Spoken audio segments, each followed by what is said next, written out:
पढ़े नंबर 2। ये ऑनलाइन समाज ठीक है।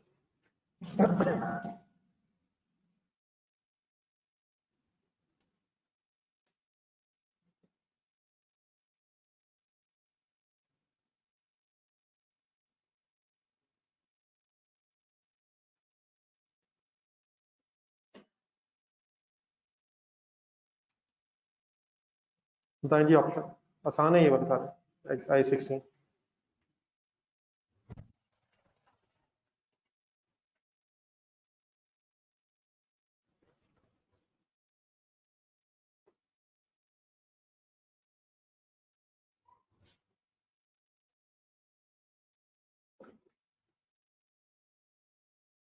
ये आवाज ठीक है मेरी? आवाज ठीक है?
जी सर।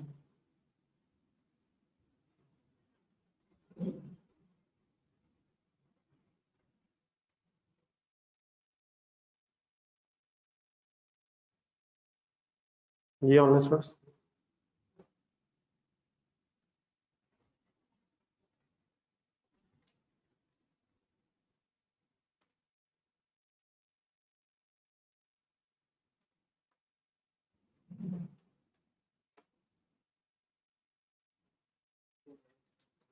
अपनी एडजस्टमेंट लिखे उसमें इकट्ठा कर दिया। बिल्डिंग ए में कितना सरप्लस आ रहा है?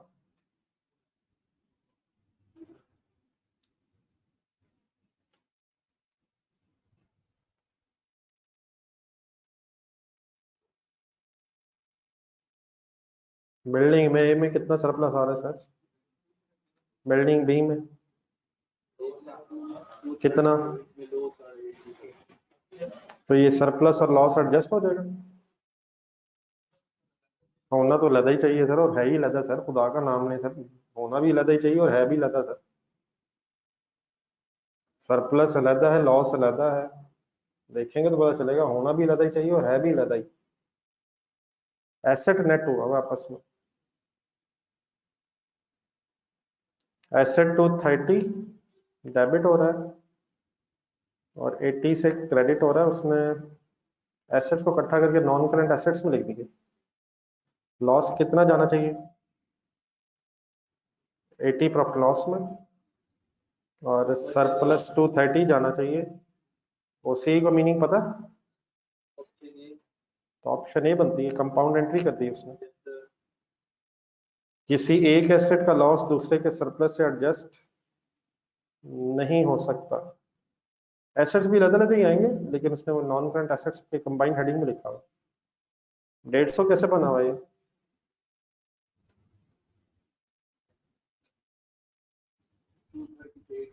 230 माइनस 80। ठीक है जी, प्लीज ऑप्शन है।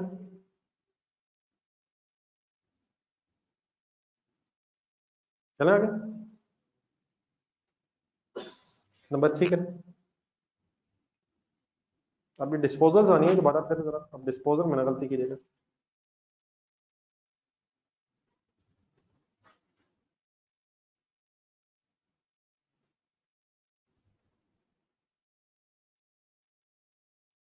करें हिम्मत।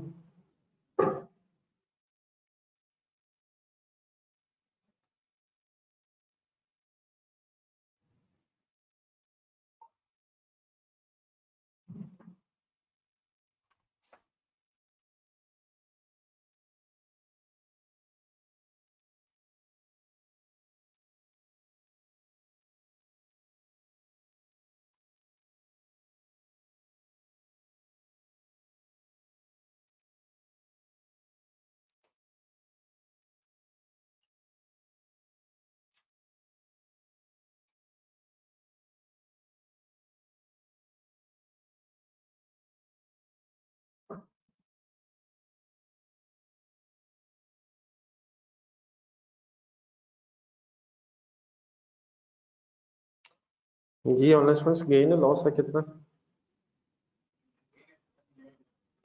कितने वाला एसेट कितने का बेचा?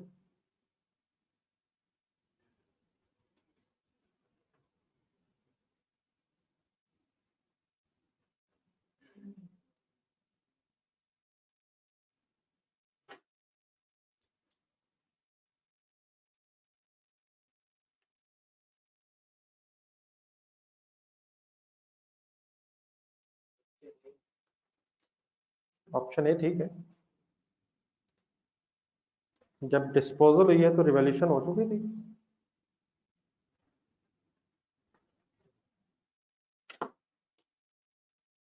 प्रॉपर्टी कितने पे आ गई थी? 7 मिलियन पे आ गई थी। कुछ डेप्रिशिएट तो नहीं हुई? लैंड डेप्रिशिएट हुई है, बिल्डिंग डेप्रिशिएट हुई है? कितने अरसे, कितने साल में, कितने अरसे? ये ठीक है जी फिगर्स। गेन बनता है लॉस बनता है कितना? 0.04 मिलियन का मतलब सोच लेंगे 40,000। रिवैल्यू कर लिया था 1 जुलाई 2000, सॉरी 30 जून 2015 पे। तो रिवैल्यूएशन के बाद एसेट 7 मिलियन पे आ गया। उसमें से land element 1.24 as it is रहा। बिल्डिंग 5.76 मिलियन थी। रिमेनिंग लाइफ बिल्डिंग की 48 थी। 2 साल और गुजर गए थे। एनी कंफ्यूजन जी? ये ऑनलाइन स्टूडेंट्स होगी वर्किंग? चलो आगे। ऑप्शन नंबर बता दें। 4 करें।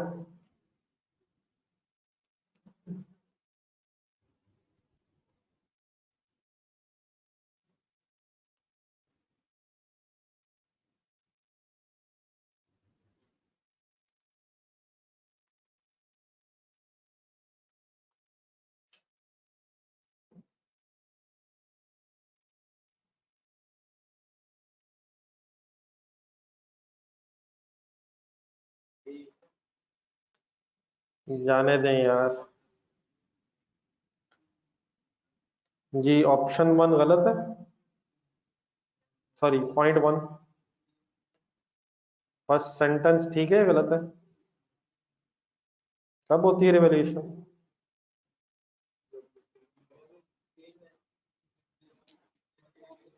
जब मटेरियल डिफरेंस आ जाएगा। Revaluation must subsequently be made with sufficient regularity that the carrying amount does not differ materially from the fair value at the reporting date. सही है सेंटेंस? पहला सही है गलत है? क्या सही है? कब होनी चाहिए रिवैल्यूएशन?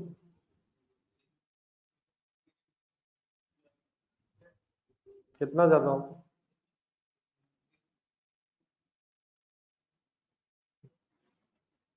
सही है गलत है? क्या सही है फिर? सिग्निफिकेंट डिफरेंस हो।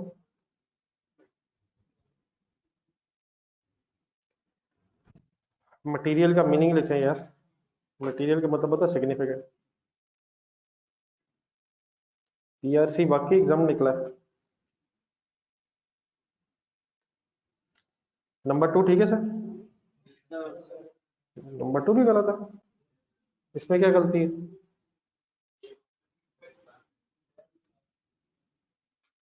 अगर कोई एक आइटम किसी एसेट की रिवैल्यू हुई है तो क्या सारी क्लास को रिवैल्यू होना चाहिए?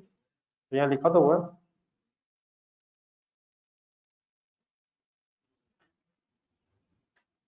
जी कौन सी ऑप्शन ठीक है जी? ऑप्शन ए ठीक है। दूसरी स्टेटमेंट में क्या प्रॉब्लम है? नो रिक्वायरमेंट का मतलब अगर कोई एक व्हीकल को रिवैल्यू किया तो क्या उस व्हीकल की क्लास में सारे एसेट्स रिवैल्यू होना चाहिए? क्या इसका मतलब मशीनें भी होनी चाहिए?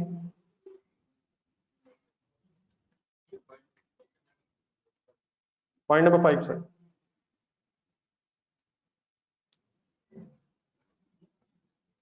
जी ऑनलाइन स्टूडेंट्स ठीक है प्लीज। नंबर 4 फर्स्ट स्टेटमेंट सिर्फ ठीक है, सेकंड में लिखा हुआ नो रिक्वायरमेंट, हालांकि अगर एक एसेट वैल्यू हुआ है किसी क्लास का तो उस क्लास के सारे एसेट्स को वैल्यू होना चाहिए। 5 करें जी, फिर वर्किंग है।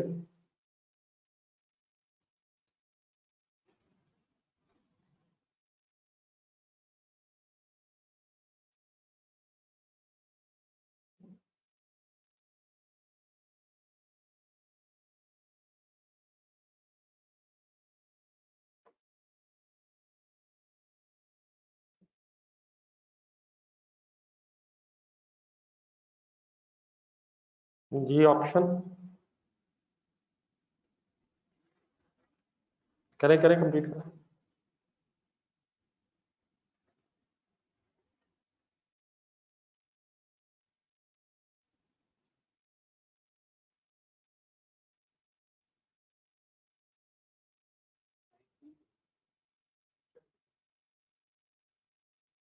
ऑप्शन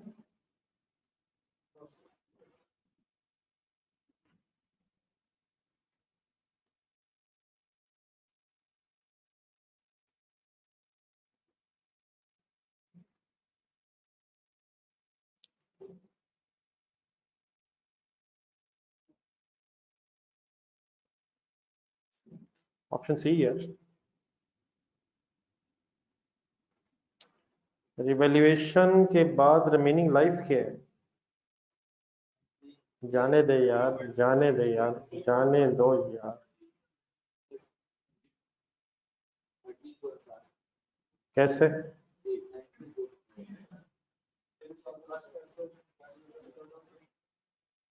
पर एनम डेप्रिसिएशन बनती है 12/20.6 मिलियन।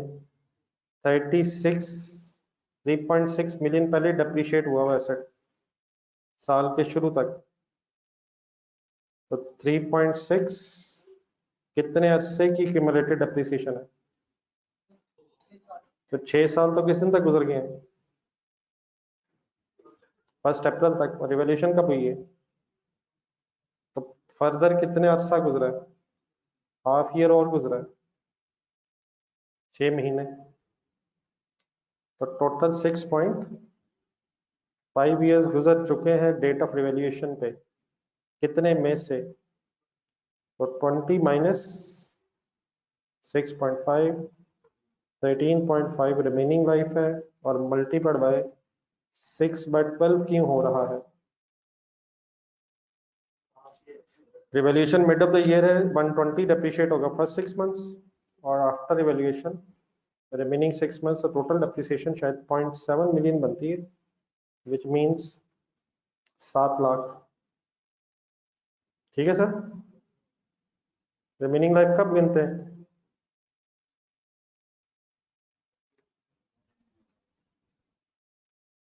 जी ठीक है बेटा ऑनलाइन फ्रेंड्स, नेक्स्ट करें।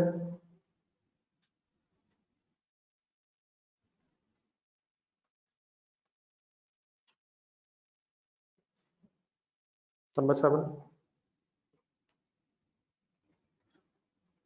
13.5 ईयर्स हो गए नहीं फाइनल।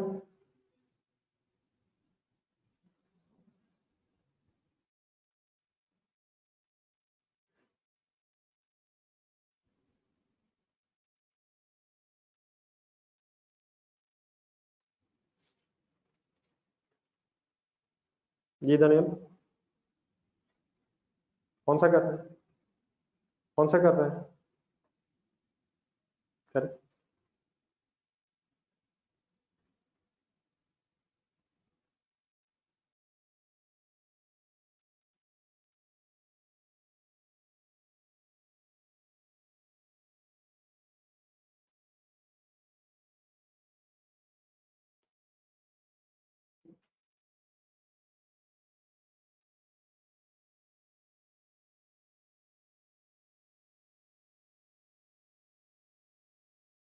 जी सर ओसी ही आ रहा दोबारा वर्ड। अदर कंप्रिहेंसिव इनकम में कब फिगर्स जाती हैं? whenever there is a debit credit effect on surplus other than the entry of transfer of surplus। तो सरप्लस डेबिट होना है यहाँ पे, कितने से? लॉस है कितना? 13 में से 10 सरप्लस डेबिट और 3, तो 3 प्रॉफिट लॉस में जाएगा और 10 फिर सरप्लस डेबिट ओसी में जाएगा। तो ऑप्शन सी ये ठीक है। अपनी एंट्री लिखें साहब, फिर उसको फाइनल करें। अपनी एंट्री लिखें और देन देखें कि एग्जामिनर ने क्या वर्ड यूज किए हैं। ये ओसी अब फाइनल है प्लीज, याद रह जाएगा, कल भी आया था शायद देखा। सरप्लस क्रेडिट हो तो ओसी में पॉजिटिव फिगर आएगी और सरप्लस डेबिट अगर हो तो नेगेटिव फिगर आएगी चेंजेस इन इक्विटी में जाते हुए। Any confusion non students?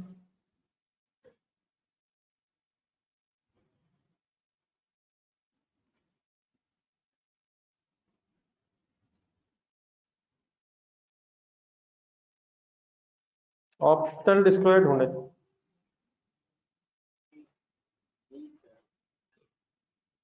आप कंपल्सरी डिस्क्लोजर तो देते रहते हैं, मेजरमेंट बेसिस का डिस्क्लोजर देते हैं डेप्रिसिएशन का, यूजफुल लाइफ या डेप्रिसिएशन रेट।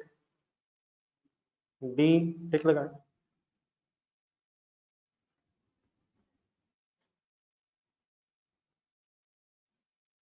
11 सॉल्व करें।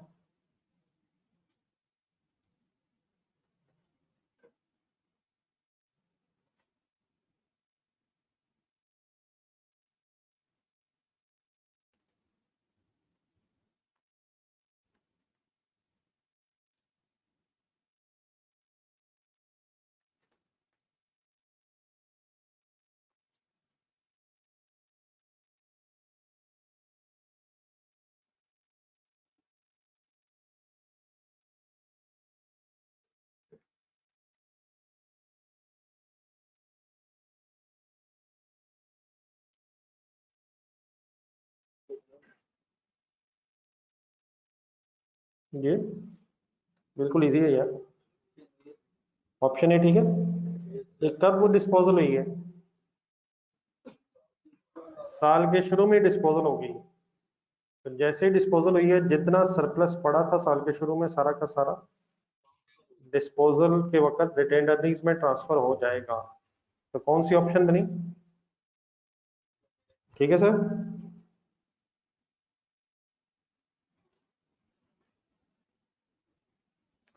थर्टीन सोचे।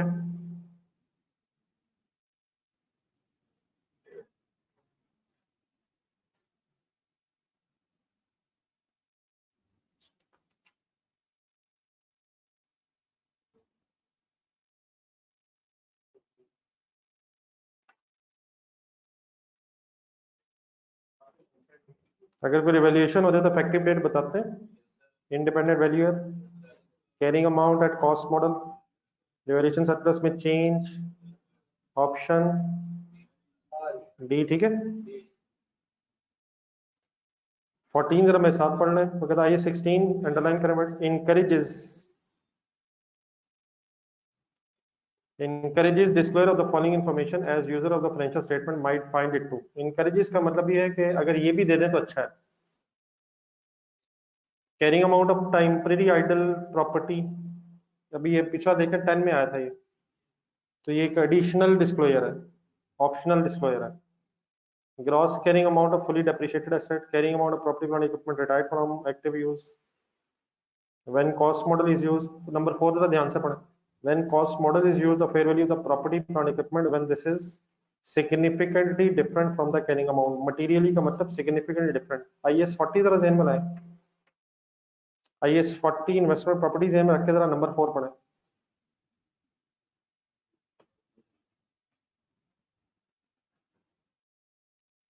अगर आईएस 40 में कॉस्ट मॉडल हो तो डिस्क्लोजर देते हैं फेयर वैल्यू का, वहां वो कंपलसरी है, लेकिन आईएस 16 में ये ऑप्शनल है।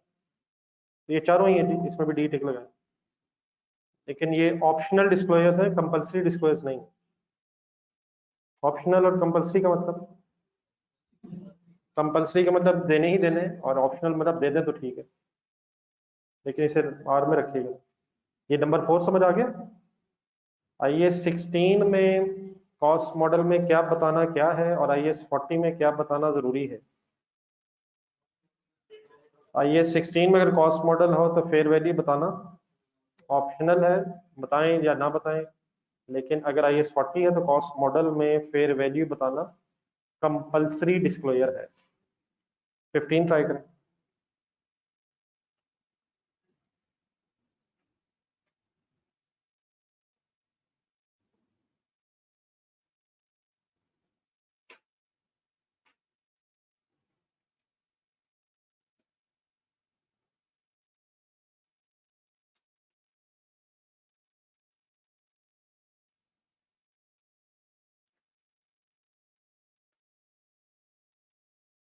कौन सी गलत लग रही है बताएं।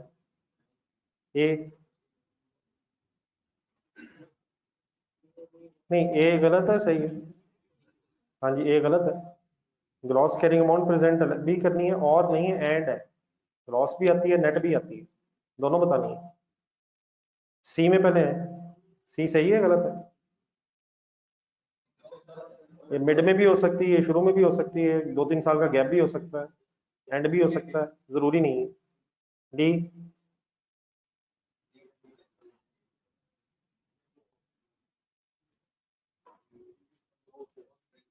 इसमें क्या गलती है। सारे प्रॉपर्टी प्लांट इक्विपमेंट पे जरूरी नहीं है, बस उस क्लास को रिवैल्यू हो जाना चाहिए। उसमें जरा बी टिक लगाएं जरा, 10 में वापस जाएं जरा। ये यूजर लाइफ और डेप्रिसिएशन रेट दोनों बताने जरूरी नहीं होते। आप अपने वैसे भी अपने डिस्क्लोजर जरा जहन में लाएं जरा। यूजर लाइफ बता दें या रेट बता दें, दोनों में से एक चॉइस होती है। हमें यहाँ लाइफ पता होती है, हम लाइफ बता देते हैं, जहाँ रेट पता होता है रेट बता देते हैं, तो दोनों बताना जरूरी नहीं है। तब जरा पढ़े जरा 15 का बी। आइदर यूजर लाइफ और depreciation is to be disclose, both are not required. समझ आ गया। ये सही है स्टेटमेंट या गलत है। लेकिन इसको खैर लिंक कर रहे हैं, इसके साथ लिंक विद 10। दोबारा बता दें, ए में क्या गलती है, और है क्या होना चाहिए यहाँ, एंड सी में क्या गलती है, एट द एंड जरूरी नहीं है, बिगिनिंग मिड कोई भी डेट हो सकती है। डी में क्या इशू है, नहीं मस्ट अप्लाई, हम मस्ट भी ठीक है, must apply revaluation model to all of its. अगर होता है must apply revaluation model to all of the class which is revalued, ये ठीक है। व्हीकल अगर एक ही है तो सारी व्हीकल्स, मशीनें अगर की हैं तो सारी मशीनें, लेकिन अगर व्हीकल की है तो बिल्डिंग जरूरी नहीं है। सही है? तो कौन सी ऑप्शन फाइनल हुई है, 16 करें।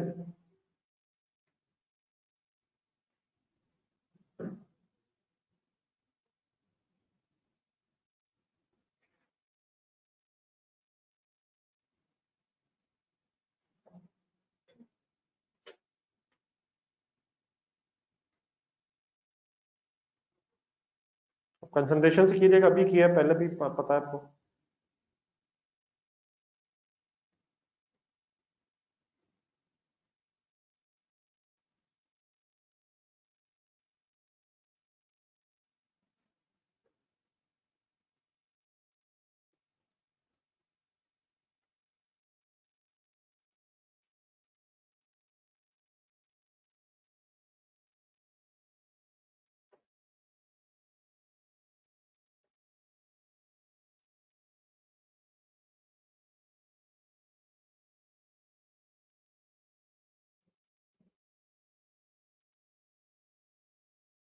ये होना इसमें 16 का आंसर।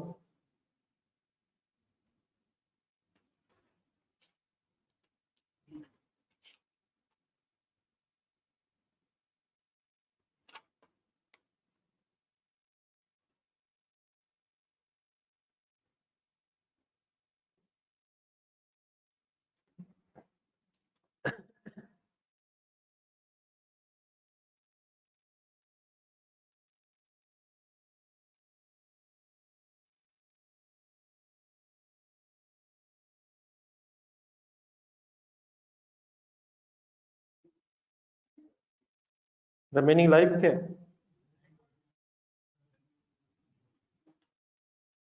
कितने साल गुजरने के बाद रिवॉल्यूशन हुई है?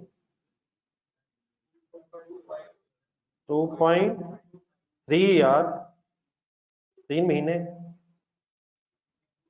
3/12, 2.5 ईयर्स, 2.5 या 2.25, 3 महीने गुजरे 12 में से, तो 2 साल और 3 महीने मीन्स 2.25 ईयर्स गुजरने के बाद रिवॉल्यूशन हुई है, therefore remaining life is 9.75 years. 2 साल एंड 3 मंथ्स। कौन से 2 साल एंड 3 मंथ्स? 15, 16 और 17 का जनवरी, फरवरी, मार्च।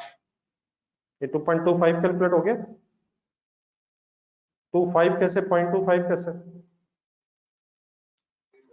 3/12, 12 में से 3 महीने गुजरने का मतलब 0.25 ईयर गुजरा। Any confusion? Option okay.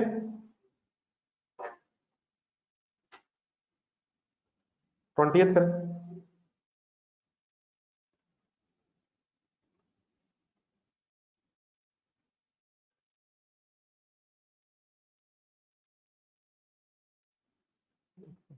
ये ऑनलाइन स्टूडेंट्स आपका ठीक है 16।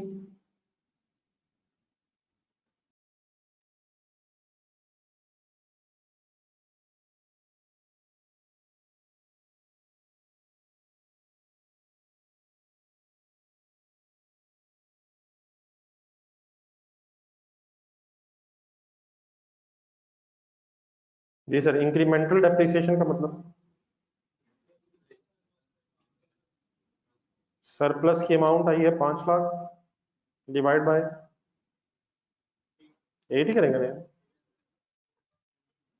2 साल गुजरने के बाद रिवॉल्यूशन हुई है। ऑप्शन डी ठीक है। Any confusion? ये online students?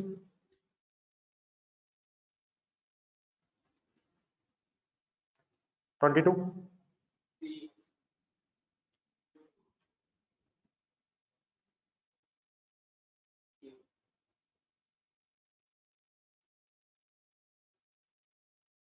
Ji sir. Why? दो ही ऑप्शंस है, cost model and revolution model. 23।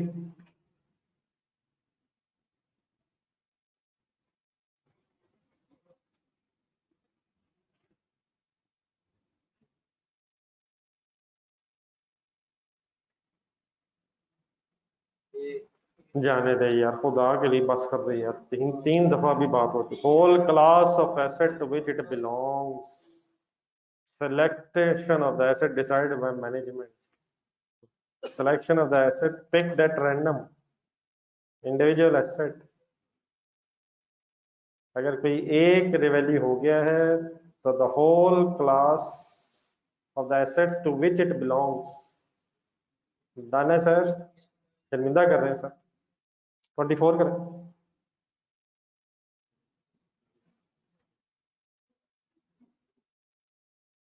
सही सोच के, फाइनल अब सही।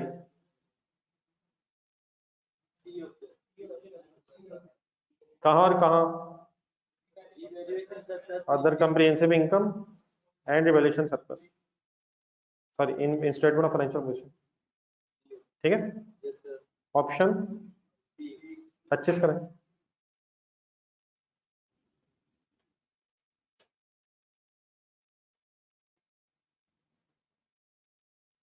अच्छी तरह कोशिश करके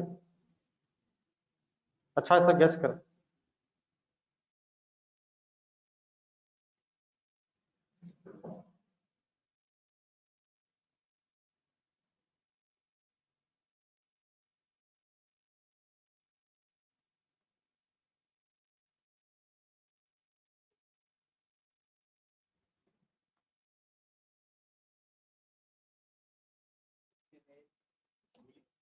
डी से टैक्स बचाना कमाना टू अवॉइड पेइंग हायर, ये कोई बहस नहीं। पर ये याद करना पड़ना। वैसे ये क्या कह रहा था बताएंगे? 25 का क्या कह रहा है? नॉन करंट एसेट्स को रिवैल्यूएशन मॉडल पर रखने की कौन सी वैलिड रीजन नहीं है? पहली है sir, to prevent long term assets from being reported at. अगर हम हिस्टोरिकल कॉस्ट पर रखी रखें, वो तो पुरानी हिस्टोरिकल कॉस्ट वाली याद है क्या? जिस कॉस्ट पे खरीदा है, तो अगर उस कॉस्ट पे रखे और 10 साल गुजर गए तो वो तो पुरानी पुरानी फिगर्स आ रही होंगी। तो पहली तो सबसे रेलिवेंट रीजन है। दूसरा, ओनर्स को बेटर इक्विटी का पता कैसे चलेगा? अगर रिवैल्यूएशन हो जाए तो ज्यादा बेहतर पता चलेगा। तो report performance correctly by matching earnings with. तो अगर आप रिवैल्यू करेंगे, अगर एसेट महंगा हो गया है तो प्रॉपर डेप्रिसिएशन पे चार्ज होगी। तो ये सारे सही हैं, लेकिन टैक्स से बचने के लिए कोई ऐसी बहस नहीं। लेकिन बार इस रिवीजन में रखें, ये याद दोबारा रिवाइज करना चाहिए। 28 का आपको बिल्कुल सही पता है, कंसंट्रेशन से सोच के बताना।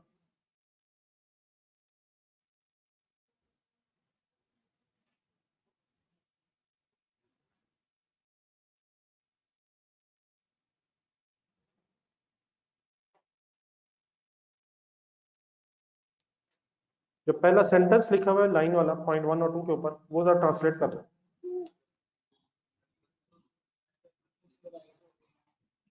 नीचे वाले गेन्स में से कौन सा गेन लॉ के मुताबिक निकलवाया जा सकता है? क्या मतलब निकलवाया जा सकता है? डिविडेंड के तौर पे लिया जा सकता है, शेयर होल्डर डिविडेंड के तौर पे ले सकते हैं। पॉइंट 1 रिवैल्यूएशन सरप्लस से ले सकते हैं, लेकिन अगर डिस्पोजल हुई है तो उसके गेन से ले सकते हैं। डिस्पोजल का गेन कहाँ जाता है? प्रॉफिट एंड लॉस में जाने से क्या होता है? रिटेन्ड अर्निंग्स में आ जाता है। प्रॉफिट में आ जाएगा, रिटेन्ड अर्निंग्स में आ जाएगा। तो रिटेन्ड अर्निंग्स में से डिविडेंड लिया जा सकता है, लेकिन जो सरप्लस है उसमें से कब तक डिविडेंड नहीं लिया जा सकता? जब तक वो ट्रांसफर ना हो जाए। जब तक सरप्लस के सामने है, देयर इज रिस्ट्रिक्शन। बोलेंगे sentence? In distribution of surplus to shareholders as dividend. जी, कौन सी ऑप्शन बनी? कौन सी सही है, कौन सी गलत है? तो कहाँ लिखा है दूसरी सही है पहली गलत है? ठीक है ऑप्शन। ये पॉइंट नंबर 2 समझ आ गया उस ऊपर? Gain that arise from sale of non current asset, disposal gain. अच्छी कोशिश 29।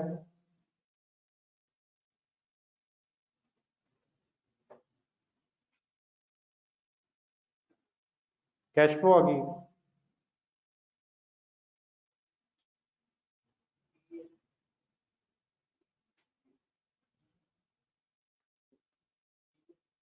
रिवैल्यूएशन लॉस की एंट्री,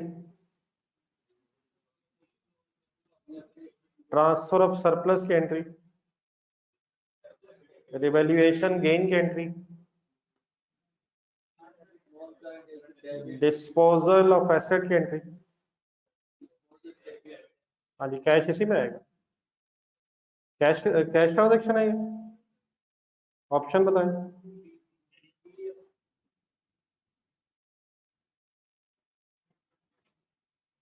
तो 33, अच्छी सी कोशिश करें।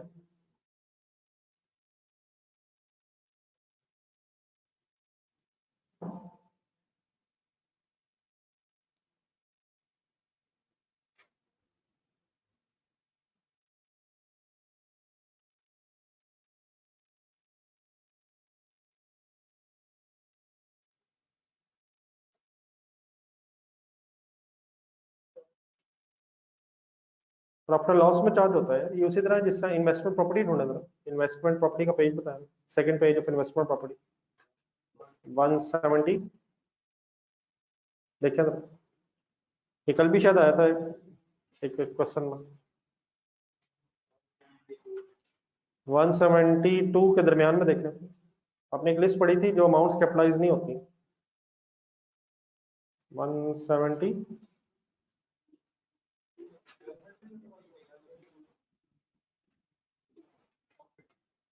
इन्वेस्टमेंट प्रॉपर्टी, सेकंड पेज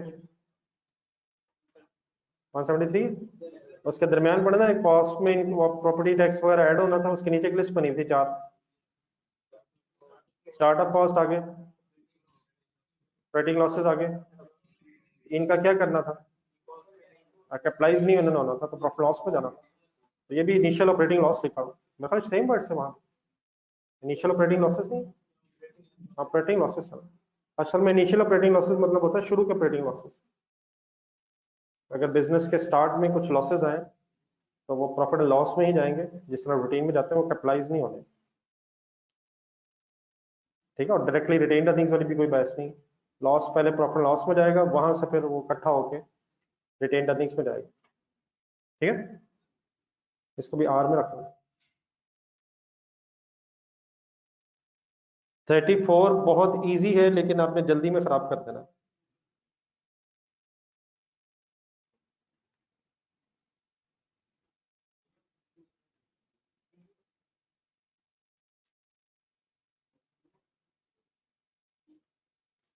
आपने ढूंढना है प्रॉपर्टी प्लांट इक्विपमेंट क्या नहीं है।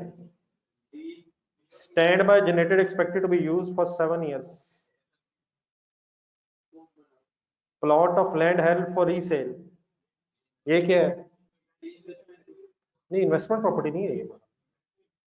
इन्वेस्टमेंट प्रॉपर्टी तब बनेगा held for rentals and capital appreciation. अगर फॉर रीसेल है तो इन्वेंट्री है, बेचने के लिए प्लॉट खरीदा,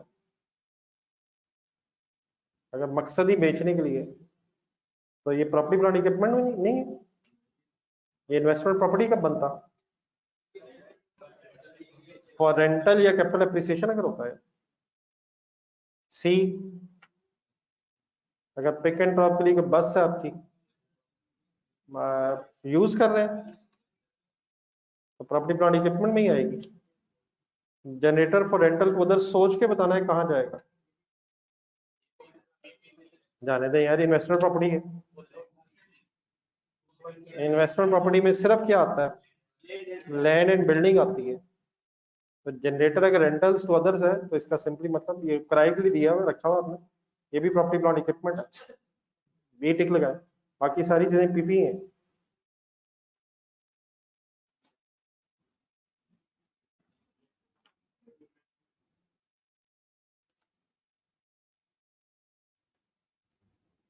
इन्वेस्टमेंट प्रॉपर्टी में सिर्फ क्या चीज आती है, लैंड एंड बिल्डिंग, या सिर्फ लैंड और या सिर्फ बिल्डिंग। लैंड बिल्डिंग की बहस है, वो भी तब अगर वो रेंटल्स या कैपिटल अप्रिसिएशन के लिए हो। 35 काफी दफा आपने किया हुआ है, सही कोशिश।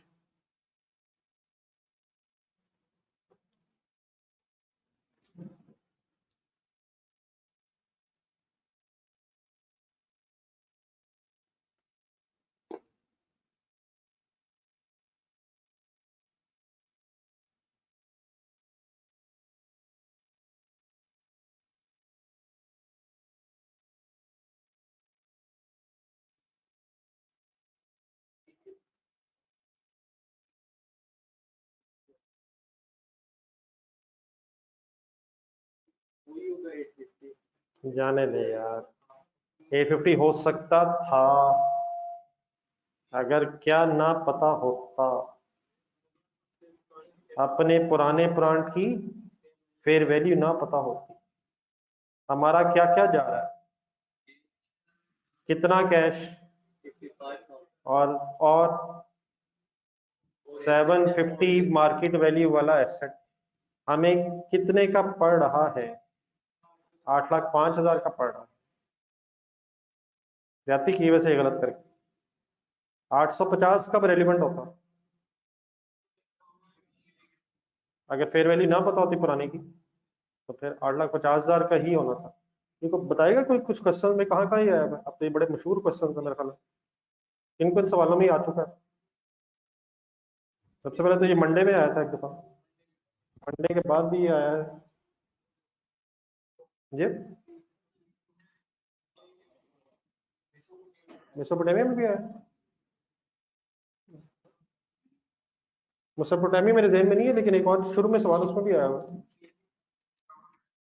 ट्राउट में भी आया।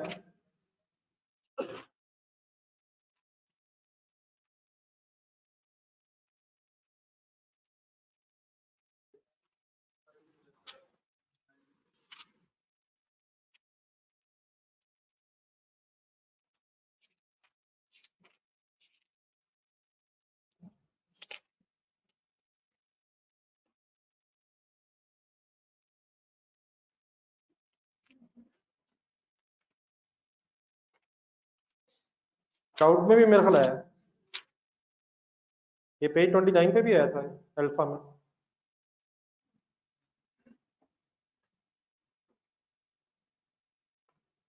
और अगर फेयर वैल्यू ना पता हो पुराने की और नए की पता हो बस, तो ये फिर आया था उसमें वॉल्यूम 1 में, शुरू में नहीं, शुरू वाले सवालों में, अकमल ब्रदर्स ढूंढे रहे। एक नजर फाइनल करें यार, अपनी चीजें देखें, इस तरह की मिस्टेक्स नहीं प्लीज करें। वॉल्यूम 1 के स्टार्ट में सात पेज नंबर 5 6 वगैरह पर है अकमल ब्रदर्स। इस अकमल ब्रदर्स में पुराने की फेयर वैल्यू नहीं है, वैसे नाम लिख रहे हैं इनके साथ, एक नजर ढूंढिएगा जरा, रिवाइज करते हुए एक नजर पड़ जाए जरा।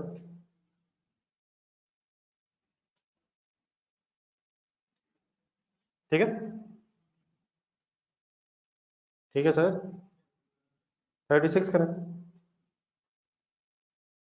अच्छा 36 आपको पता है, और शायद कल कुछ इस हवाले से थोड़ी सी बात भी हुई है, सोचना पड़ना है।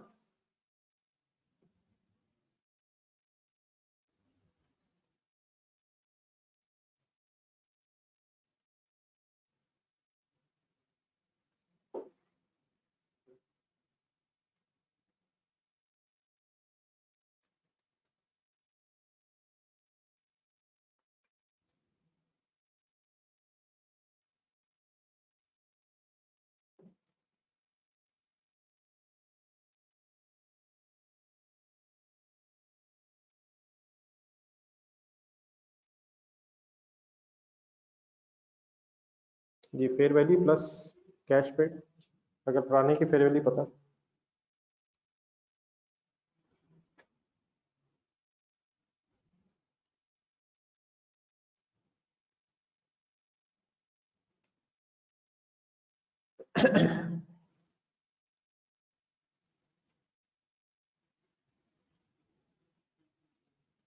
ये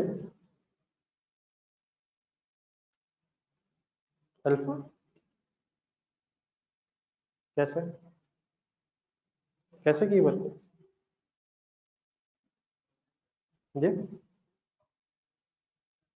कितनी दफा, दोबारा कर। 4 क्यों यार, खुद अगली 5 साल लाइफ है तो 4 में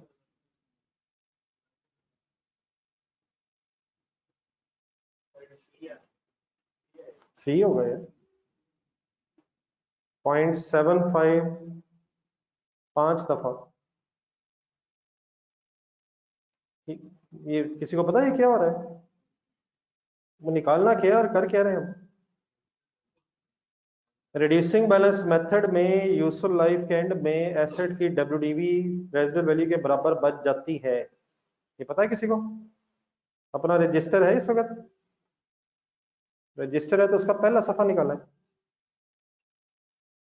पहली क्लास वाला पहला सफा, FA1 की क्लास जो अल्हम्दुलिल्लाह एग्जाम होने वाली है, उसका पहला सफा निकाला है किसी के पास? 2 जगह पे कम से कम देख लें, फाइनल करें, इस तरह की छोटी छोटी चीजें अगर आ जाए तो ज़हन इधर उधर नहीं जाना चाहिए। रिड्यूसिंग बैलेंस मेथड में यूजफुल लाइफ के एंड में जो डब्ल्यूडीबी होती है, एक टेबल बनाया होगा, शायद पहला होगा या दूसरा सफा होगा आपके रजिस्टर का।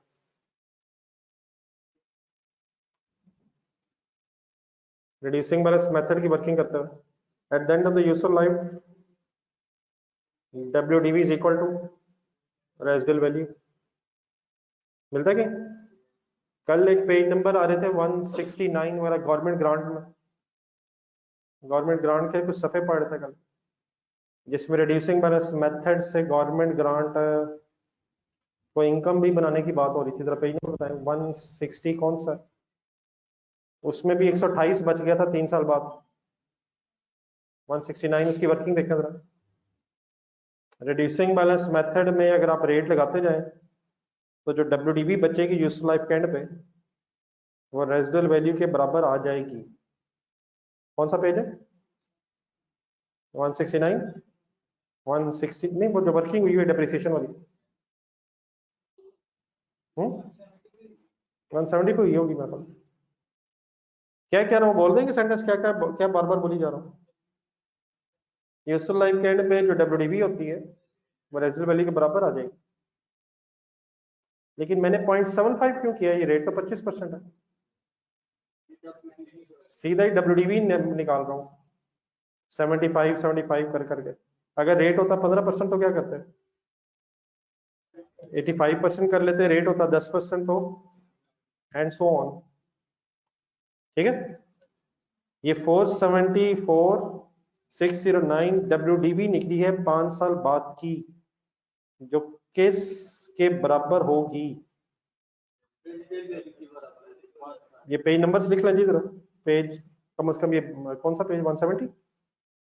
170 रजिस्टर का पहला पेज 38 करें। फिर डिस्पोजल अकाउंट आ रहा है।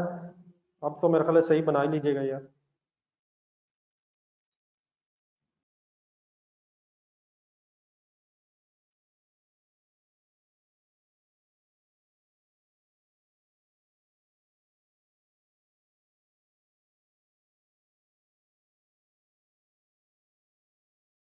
जी कर सकते हैं, लेकिन देख लें उससे आता है कि नहीं। मेरा ख्याल है वो मुश्किल हो जाएगा अप्लाई करना। एक्स रख के आ जाएगा शायद। अगर आपने कर लिया तो बता दें, एक्स रख के आना चाहिए वैसे शायद। मुश्किल है लेकिन वो काम। 37 में कहा 36 में कहा जा रहा है जी कि एक रेट का फॉर्मूला भी है जी रिड्यूसिंग में। 1 माइनस एन बताएंगे पूरा।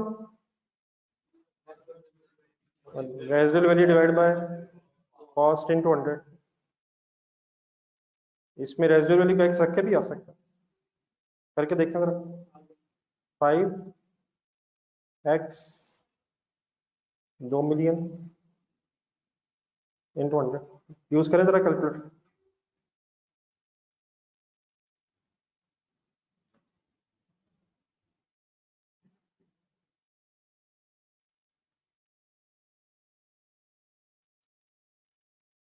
मेरा ख्याल अल्फा वाला कोई प्रॉब्लम इस वक्त ये कि QM भी एग्जाम है, PRC पूरी एग्जाम है।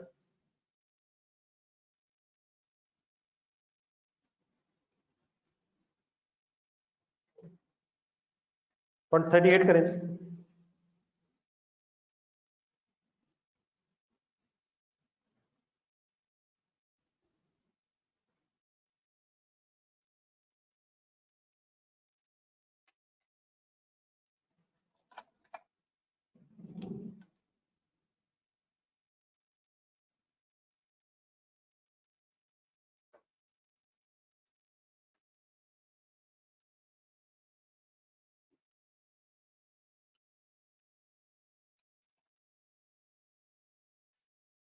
कितने अरसे इस्तेमाल होने के बाद ये एसेट सेल हुआ?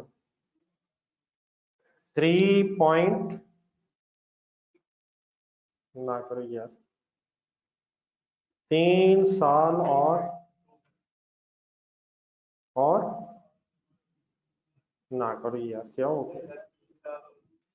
3 साल 3 महीने 1 जून ईयर 1 से 1 सितंबर ईयर 4, जिस तरह भी गिनने गिनने 3 साल 3 महीने, जून जुलाई अगस्त,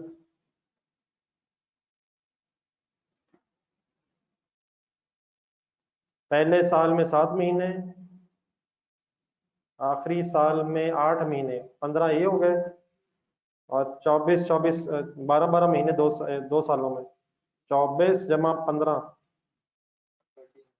39, तो 3 साल 3 महीने। मेथड स्ट्रेट लाइन है। मेथड ऑफ डेप्रिसिएशन क्या है? इंफॉर्मेशन नहीं है मेरे पास। हाँ स्ट्रेट लाइन। तो स्ट्रेट लाइन मेथड है, 3.25 ईयर्स गिन लेंगे, 3 साल 3 महीने गिन लेंगे सर,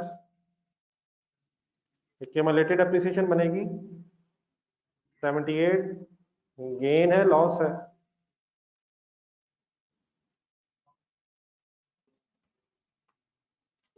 $2,16,000 की एंट्री क्या है,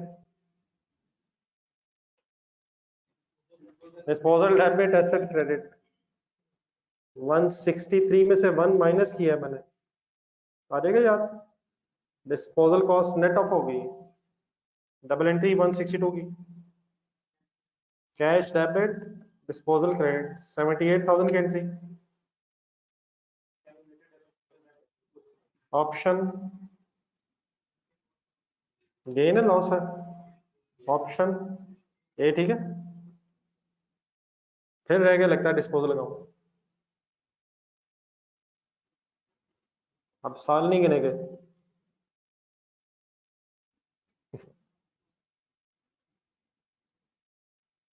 तो आज तक वैसे डिस्पोजल अकाउंट ठीक बना, हाँ अभी भी रह गया,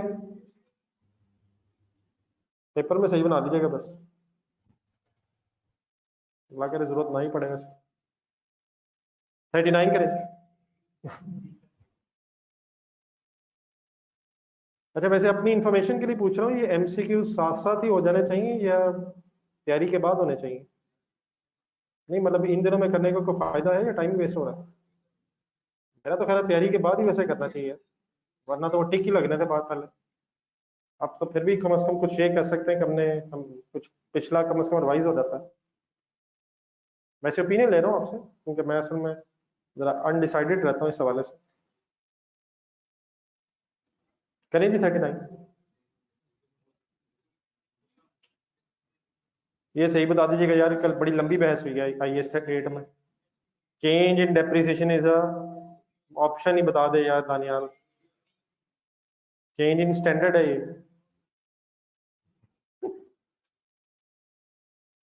ऑप्शन बी ठीक है, 40 प्लीज सही बता दीजिएगा यार,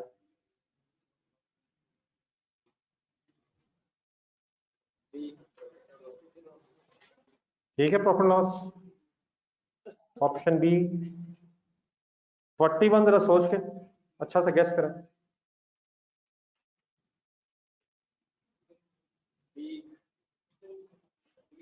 नहीं यार खुदा के लिए नेवर तो ना करिए, यूजफुल लाइफ को रिव्यू किया जाता है हर साल, लेकिन ये कोई जरूरी नहीं कि हर साल चेंज आ जाए, हर साल देखना होता है कि कहीं चेंज तो नहीं आ गया, नेवर तो नहीं है खुदा, क्या एस्टिमेट चेंज हो जाता है वैसे, यूजफुल लाइफ का एस्टिमेट कभी बदला देखा है आपने, तो नेवर, नेवर तो ना करेगा,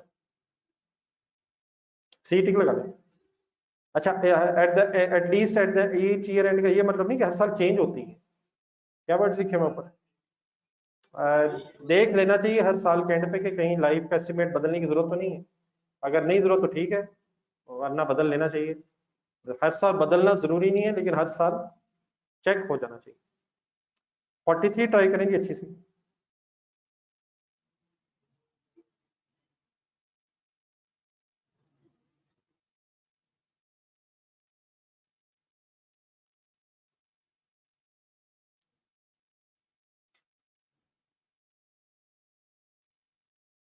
थोड़े थोड़े वर्ड्स में डिफरेंस डाल रहे हैं, गौर से सोचिएगा,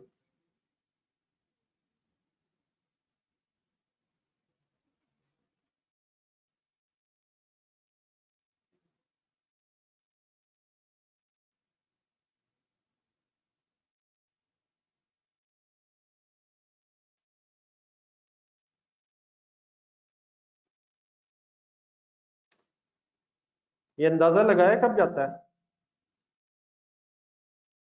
रेजिडुअल वैल्यू का अंदाजा लगाया कब जाता है, अभी एंड में लगाया अभी जाता है, मिलने कब होते हैं, तो इसका बी टिक लगा जरा, can currently B obtain from disposal of a 6 year old machine, अंदाजा अभी लगाना है, मिलना eight the end of the life है, लेकिन इसको रिवीजन में रखें जरा, क्या वर्ड जरा बोल दें एक दफा क्या लिखा हूं, can currently B obtain from disposal of an asset of a 6-year old similar machine. ये करंटली का मतलब शुरू में 2019 में, मिलने डेफिनेटली कब होते हैं? Eight the end of the useful life. 44 कर।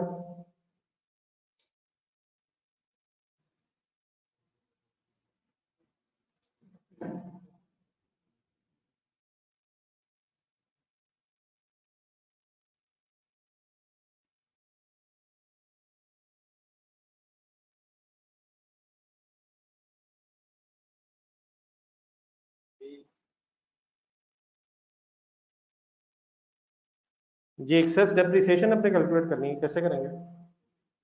डिफरेंस ले लें। 100 माइनस 10 डिवाइडेड बाय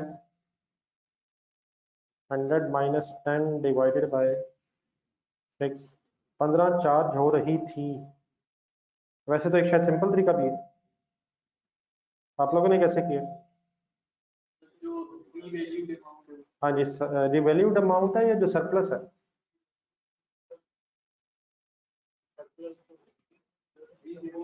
चलें 120 divide by 15 minus 15 is equal to, तो एक्सेस कितनी है? 20 है? 20 नहीं, कितनी एक्स्ट्रा डेप्रिसिएशन चार्ज होगी फॉर द ईयर एंडेड?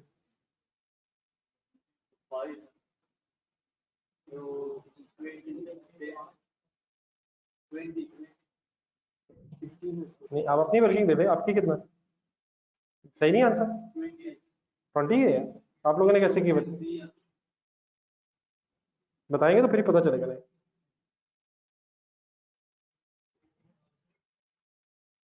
यकीन नहीं है?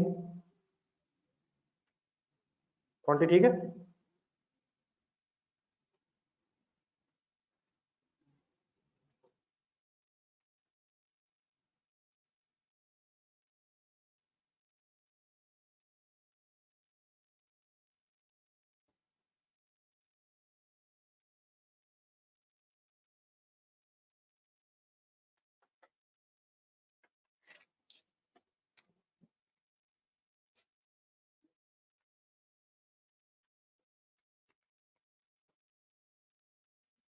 बी ऑनेस्ट, ठीक है। 45 करें।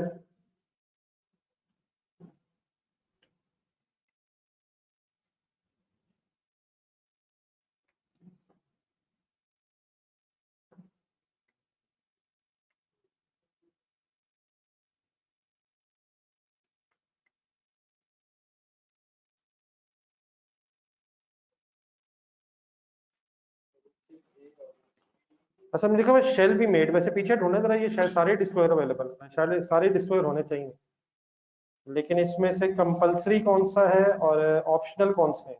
जरा ढूंढ के बताएं पीछे से, ये पीछे किए तो उनमें से ढूंढ के बताएं।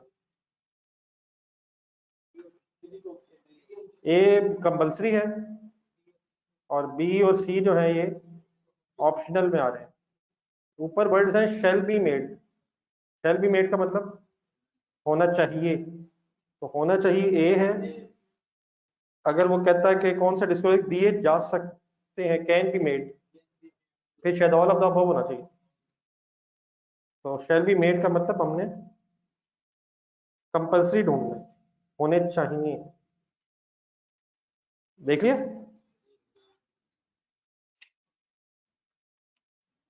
रेक्टिफिकेशन ढूंढना चाहिए।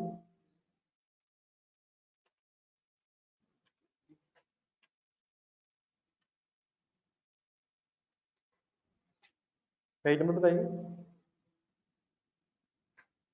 सॉरी, चैप्टर 6 260 शुरू करें।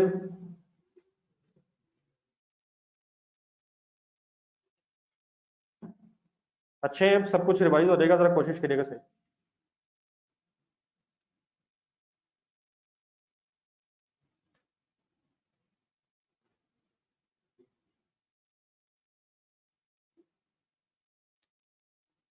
कब आता है जी सस्पेंस अकाउंट?